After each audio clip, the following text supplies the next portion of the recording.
যদি আপনার গ্যাস যদি 1 ঘন্টা দেয় 2 ঘন্টা থাকে না কারেন্ট আসলে গ্যাস নাই, গ্যাস আসলে কারেন্ট নাই। পরিস্থিতি গ্যাসই আছে, আগের পেট্রোল ছিল লাইন, দাম বাড়াইছে, লাইন শেষ, এখনো গ্যাস হয়ে একই অবস্থা, দাম বাড়বে, লাইন নাই, ইজি থাকবে, যে আসবে সরকার এটা এরকম হবে। 2 থেকে 300 গাড়ি সিরিয়াল আছে, অনেক দূর দূরান্ত সিরিয়াল, অনেকগুলো গাড়ি। এই ড্রাইভারগুলোর সবার ফ্যামিলি আছে, ওরা কিভাবে চলবে? এভাবে চলতে থাকলে আমরা চাই যেভাবে হোক, দাম বাড়াও কমাও যেরকম হোক, এগুলোর সমাধান চাই। রান্নাঘরের চুলাত অন্যায়, অথচ দুইটা ফাইরে পিয়াল। গ্যাসের অপেক্ষাত বই থাকিলেও নমিলের কাঙ্ক্ষিত সরবরাহ। চট্টগ্রামের নগরের বিভিন্ন এলাকাত তীব্র গ্যাস সংকটত এরিমা দুর্ভোগ এখন নিত্যদিন চিত্র। গ্যাস নেই, গত পরশুদিন থেকে ডিস্টার্ব, আসে যায় এই অবস্থা। যতক্ষণ থাকে গ্যাস ততক্ষণ চেষ্টা করি রান্না করার জন্য, তারপরে আবার নাই। কারণ তো 10 মিনিট থাকলে 20 মিনিট থাকে না, এই অবস্থা। এই আজকে 2 সপ্তাহ ধরে প্রচুর পরিমাণ গ্যাস কারণ থাকতেছে না, গ্যাস ডিস্টার্ব করতেছে, কিন্তু কারণটা বেশি। ঘুমাতে যাওয়ার সময় গেলে 1 ঘন্টা 2 ঘন্টার আগে কারণ আসেই না।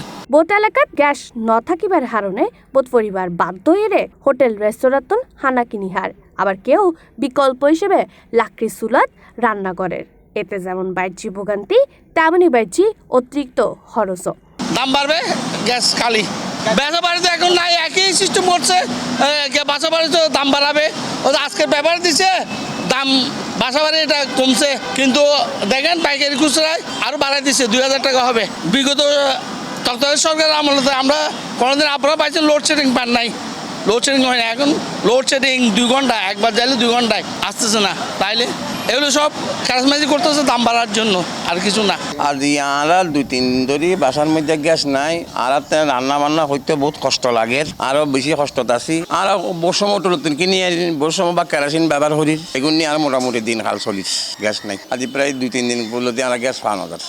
গ্যাস নাই আজকে প্রায় 3 দিন। ওই যে লাকড়ি চুলা গাছরা ইট দিয়ে বাঁশ দিয়ে জ্বালায় রান্না করে খাচ্ছে। উদা আবাসিক খাত নয়, সংকটত প্রভাব পড়ছে শিল্প কারখানা, ক্যাপাটিভ বিদ্যুৎ উৎপাদনত। পর্যাপ্ত গ্যাস সরবরাহ না থাকায় উৎপাদন কার্যক্রম ব্যাহত হয়। এই সরাসরি প্রভাব পড়ছে সিএনজি স্টেশন ইনত।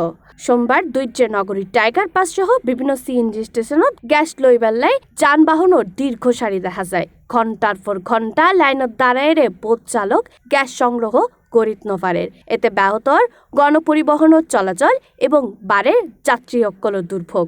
গ্যাসের অবস্থা ভালো না। আজকে 2 দিন, আজকে তো 2 দিন শুধু পাম্পে পড়ে আছে। আজকে আইছি সকাল 5টা বাজে, গোটা শহরে ঘুরি, এখানে এই যে পাম্পে বইছি 5টা বাজে, এখনো মনে করেন এই যে পাম্পে বইয়া রয়েছি। যা অবস্থা ম্যাডাম, এগুলা বলার বাইরে। আমরা যাত্রী হরানি, আমরাও কষ্ট রোডে পড়ে রয়েছি দিন রাত। আর সরকার কাছে এটা একটা আবেদন, যেন আমাদের রীতি ঠিক মতন আমরা গ্যাসটা পাই। এই মূলত এই সমস্যা, এটার দায় হলো সরকার, কারণ সরকার চাইলে এটা যে কোনো মুহূর্তে সমাধান করতে পারে। একসাথে কষ্ট হতেছে আমরা। এখনো 3 ঘন্টা আমি লাইনে ছিলাম, কিন্তু গ্যাস নেই। কারেন্টে তো এখন তো নাই বলি হলেই চলে। 3 ঘন্টা দিলে 6 ঘন্টা আমাদের বন্ধ, কিন্তু পেমেন্ট মিটার, কিন্তু এখন তো কারেন্ট যাওয়ার কোনো কথাই নেই, প্রশ্ন উঠে না। কিন্তু আমাদের পেমেন্ট মিটারের টাকাও চলে যাচ্ছে, কিন্তু কারেন্ট থাকছে না। সরকারও যদি আমাদের দিকে দেখে, আমাদের গরিব দুঃখীদের যদি একটু তাকাই। ঘটনা হলো, কালকে গ্যাস নিতে পারি নাই, পরশু দিনের গ্যাস ছিল, এর থেকে ভাড়া মারছি 900 টাকা। আমার গাড়ির ইনকাম হলো 1050 টাকা। ঘটনা হলো 900 টাকা ভাড়া মারছি আর গ্যাস নিতে পারি নাই। দিনের 12টা থেকে সন্ধ্যা 6টা পর্যন্ত চেষ্টা করছি, চেষ্টার কোনো ত্রুটি রাখি নাই, সব জায়গায় ঘুরছি, কিন্তু কারণবশত গ্যাস পাই নাই, লাইনে গ্যাস ছিল না। আমার মতন হাজারো ড্রাইভার আছে গ্যাস নিতে পারে নাই, যার কারণে গাড়ি বসা রয়েছে। এই আর কি আমাদের কাহিনী। গ্যাস সংকট দীর্ঘায়িত ওইবার আবাসিক জীবনোত্তন শুরু করি শিল্প উৎপাদন ও পরিবহন ব্যবস্থা। ব্যাক ক্ষেত্রে নেতিবাচক প্রভাব স্পষ্ট উঠি। দ্রুত গ্যাস সরবরাহ স্বাভাবিক করি জনদুর্ভোগ লাঘবত কার্যকর পদক্ষেপ লইবার দাবি জানাই ভুক্তভোগী অকল। এখন সরকারের কাছে আমরা প্রত্যাশা করতেছি, যাতে গ্যাস আর কারণটা রেগুলার থাকার জন্য আমরা ইহা চাচ্ছি আর কি সরকারের কাছ থেকে। সরকারকে বলবো, এখন যে সমস্যা সৃষ্টি হয়েছে এটা যত তাড়াতাড়ি সম্ভব এটা সলভ করে দেয়। এটাই সাধারণ মানুষের কাছে যখন পাশে দাঁড়ায়, আমরা যখন এই সরকার সুবিধা পাই। Ridita Chakraborty, C+ TV, Chittagong.